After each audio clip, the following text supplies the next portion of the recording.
Pourquoi les impôts augmentent alors que la grande distribution peut frauder sans finalement ne jamais passer à la caisse? On est dans l'affaire du siècle en France dont personne ne parle, c'est la fraude, les grandes surfaces qui s'installent sans permis de construire. Dans cette affaire, il y a des procureurs qui font des faux. Bruno Le Maire, qui est en tant que ministre, qui a été condamné en juin dernier pour ne pas avoir contrôlé les préfets qui eux-mêmes ne contrôlent pas, ne font pas leurs travaux, ne contrôlent pas les grandes surfaces et ne contrôlent pas les permis de construire et même signent des permis de construire frauduleux. Aujourd'hui, on est toujours avec Martine Denette et Claude Diot, qui sont les fondateurs, les présidents de l'association En toute franchise, président et trésorier, et qui justement sont les seuls à se battre là-dessus et battre un travail monstrueux. Personne ne parle d'eux dans les médias mainstream.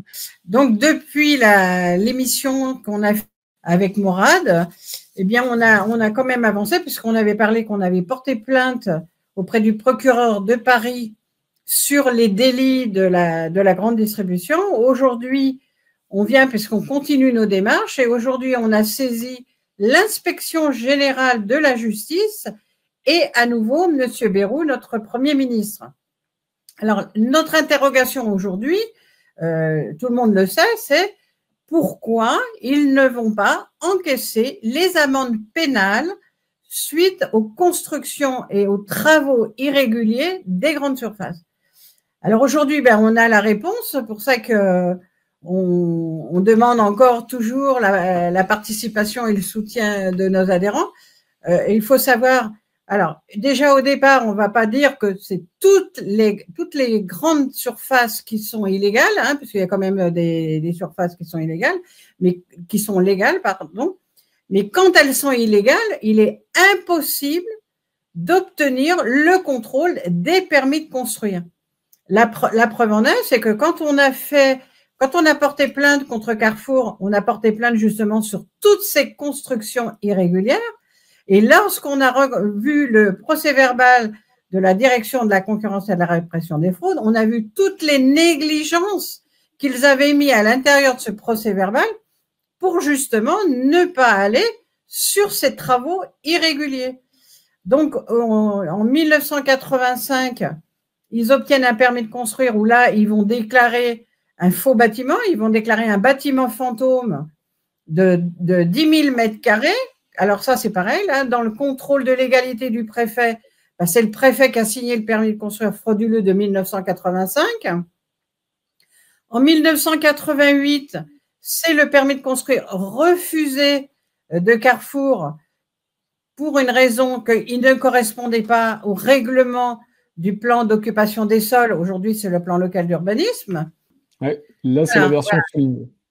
Voilà, donc on voit bien qu'en 1988, il y a eu un refus de permis parce que le projet ne correspondait pas à la réglementation du plan d'occupation des sols et qu'il s'agissait de la construction d'un nouveau bâtiment.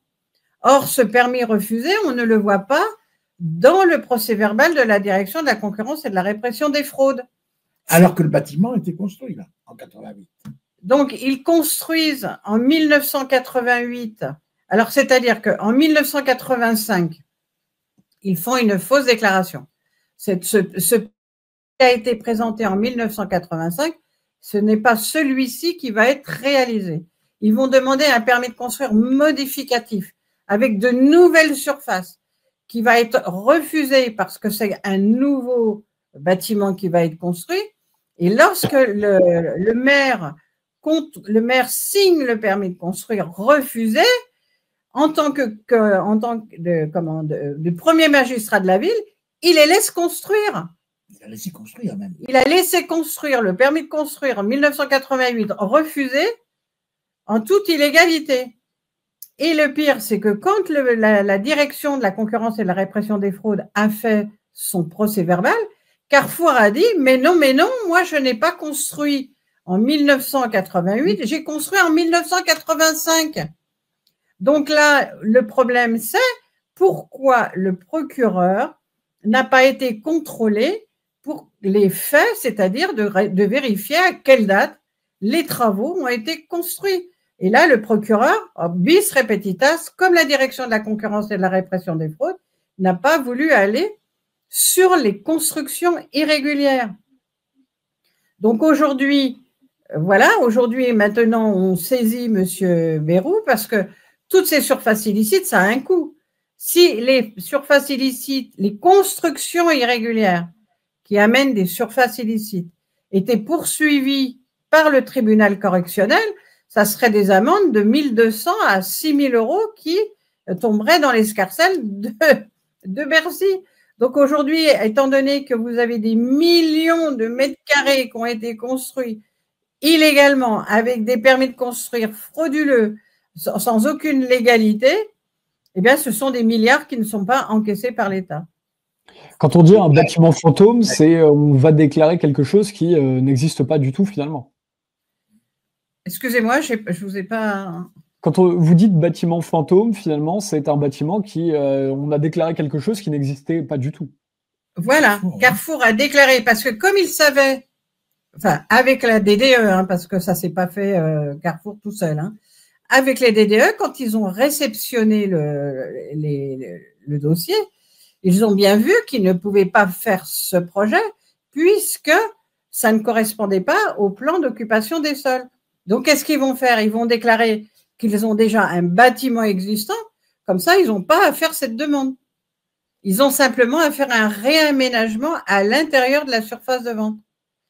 Donc, ça, c'est en 1985. Et là, on voit bien qu'il y a la DDE, les services de la préfecture, les services de contrôle de la grande distribution qui ont laissé passer ces fausses déclarations de la société Carrefour.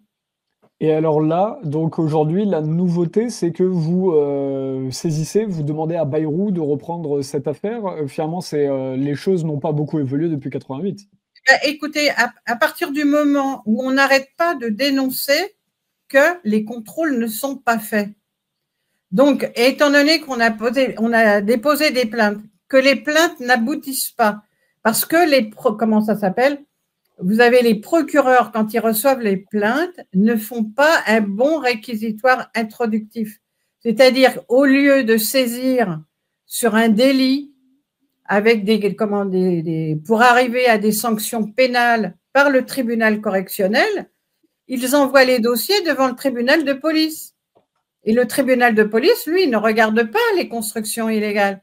Lui, il regarde les surfaces illicites. Alors déjà, il ne voit pas les surfaces illicites, il ne voit pas les bâtiments irréguliers, donc il ne voit rien. Donc là, nous, on a ressollicité maintenant l'inspection générale de la justice pour savoir pourquoi les contrôleurs de la direction de la concurrence et de la répression des fraudes ne vont pas contrôler les surfaces, les constructions irrégulières en même temps que les surfaces illicites. C'est prévu par la loi encore, hein. Mais la loi, encore une fois, on voit qu'elle n'est pas appliquée.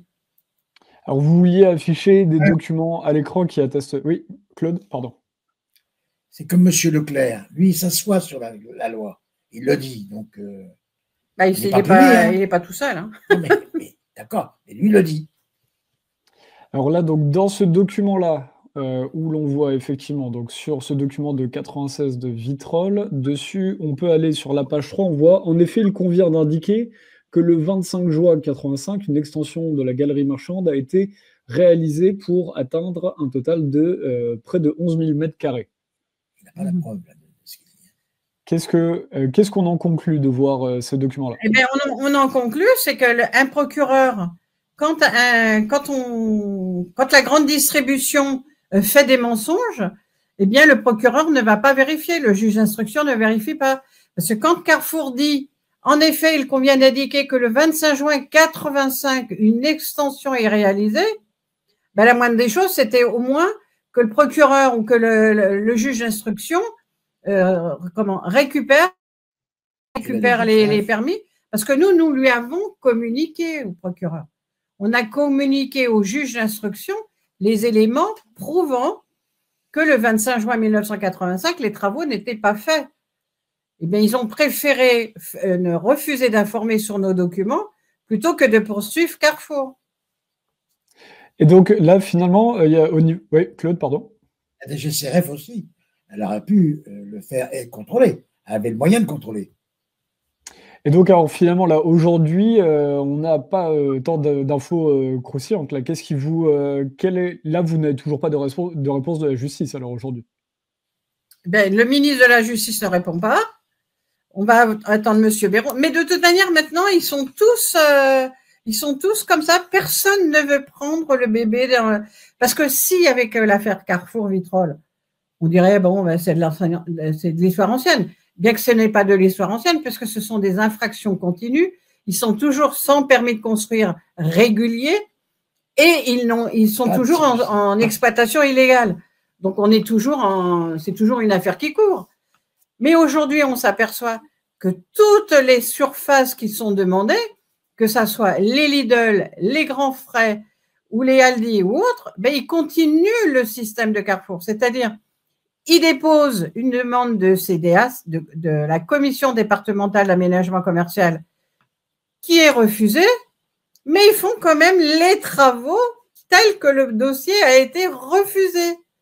Et là, à ce moment-là, le procureur, quand il y a personne qui contrôle. Alors, c'est pas le maire qui va aller contrôler, puisque lui, il a été complice de signer un permis de construire de 999 mètres carrés sur un projet qui a été refusé en commission nationale. Donc, si vous voulez, il cautionne la grande distribution de faire des constructions et des travaux irréguliers. Et ça ne va jamais ni devant le tribunal administratif, ni devant le tribunal correctionnel pour percevoir les amendes. Donc Monsieur Béraud, qu'est-ce que vous attendez pour aller chercher l'argent pour remettre dans les caisses? Pourquoi est-ce que c'est Monsieur Bayrou, lui qui est Premier ministre là? Est-ce que ce ne serait pas au ministre de l'économie actuel d'aller contrôler les préfets, que l'on comprenne? Ah non, celui qui s'occupe des finances publiques, qui a la charge de s'occuper de ça, c'est le chef d'orchestre, c'est le Premier ministre. Hein. Le Premier ministre aujourd'hui, c'est Monsieur Béraud. Alors, je ne vais pas dire qu'aujourd'hui, Monsieur Béraud, il est responsable de toutes les surfaces illicites qu'ils sont. Mais on a eu l'occasion de le saisir sur Orthez et autres. Ça s'est passé de la même manière. C'est-à-dire que le Leclerc à Orthez, pour son centre culturel, ben, il a violé quand même le règlement du plan local d'urbanisme. Donc, il est parfaitement au courant. Après, M. Béraud, il a été interrogé dans le cadre du grand débat. Qu'est-ce qu'il pensait faire parce qu'il était quand même chargé du plan, là. Qu'est-ce qu'il pouvait faire pour récupérer les 418 milliards? Mais il n'a pas répondu non plus. Donc, si vous voulez, on voit bien, ils sont à des postes de responsabilité et ils ne prennent pas les responsabilités pour aller sanctionner pénalement par le tribunal correctionnel tous ces gros fraudeurs. De combien, juste sur une affaire de ce Carrefour à Vitrolles, de combien se prive l'État de pouvoir aller chercher ces amendes? Alors, il y a les amendes pénales de par les permis de construire irréguliers. Et après, vous avez les amendes pénales par rapport à l'exploitation illicite des surfaces illicites. On est à 43 milliards. Alors forcément, maintenant, ils vont vous dire, mais forcément, ça court. Mais il fallait les arrêter au départ. Hein. Merci à vous deux d'avoir pris le temps sur cette affaire et on essaiera de continuer à donner effectivement les dernières actualités de cette affaire des grandes surfaces illicites. On rappelle qu'on voit très bien quand le maire, le préfet, la justice avec les procureurs, on a un grand soupçon aujourd'hui de collusion entre le privé et le public et c'est cela qu'il faut continuer à creuser dans cette affaire-là. Les personnes qui voudraient venir vous collaborer, contribuer au travail de votre association en toute franchise. Alors, je crois qu'on ne peut pas vous rejoindre sur les actions juridiques.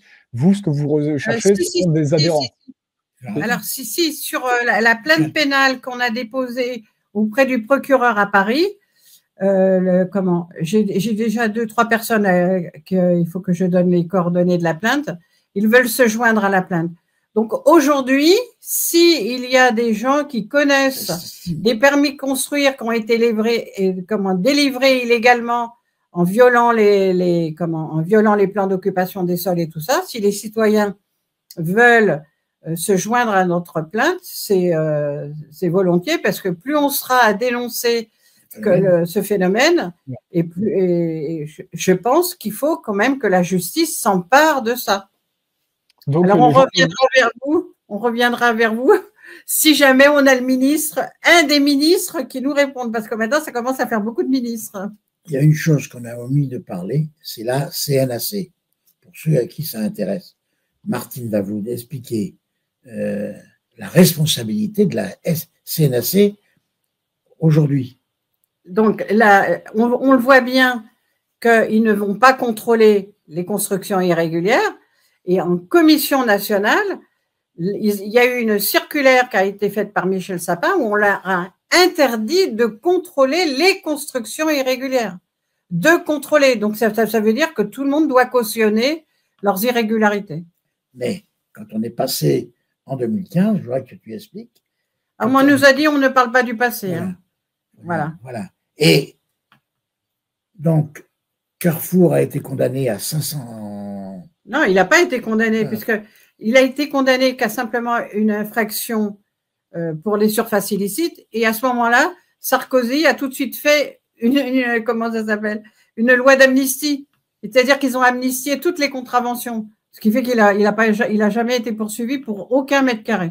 Le plus formidable, c'est que quand on est passé en CNAC, Carrefour s'est présenté en situation, puisqu'on a dénoncé à la CNAC que Carrefour se présentait en situation irrégulière, et la CNAC a été d'accord puisqu'elle a donné acte à notre demande, c'est-à-dire qu'elle a régularisé 5625 mètres carrés, et en plus, pour les gratifier, ils leur ont donné 30 000 mètres carrés supplémentaires.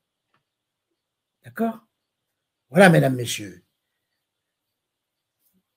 Merci de votre écoute. Pour terminer cet entretien, mais y a-t-il une raison? Quelle raison amène-t-il pour amnistier des personnes qui fraudent de cette façon? Ah ben c'était ça s'appelait comment? C'était les premiers cadeaux de chaque président de République. Aujourd'hui, ça n'existe plus. Voilà. Mais à l'époque, on supprimait toutes les amendes, que ce soit les amendes automobiles et autres, on supprimait toutes les amendes du code de la route et tout ça. Donc d'accord. Et ça, c'était des contraventions. Hein. C'était pas c'était pas par rapport aux constructions irrégulières. Okay. C'était les petites amendes. C'était pas les amendes de 5e classe. Et je précise que la CNAC, c'est un organisme de Bercy. C'est sous la tutelle de Bercy. Et de tout ça, tout ce qu'on vient de dire, on le signale à chaque fois que l'on va en CNAC. Pendant une période, on y allait 2 fois par mois. Eh bien, on le signalait au président, divers présidents qu'on a pu avoir, et rien n'a changé. C'était un plaisir de vous ouvrir notre micro à Nexus, puisque c'est important ce que vous faites, et effectivement, on appelle les personnes à aller potentiellement sur votre site internet pour continuer ce combat-là, puisqu'il faut que des citoyens comme vous prennent du temps pour lutter sur ces sujets, effectivement, où ce n'est pas possible d'être dans un monde où certaines grandes institutions puissent frauder sans finalement ne jamais être punies. Merci à vous deux, à bientôt. Merci beaucoup. Au revoir.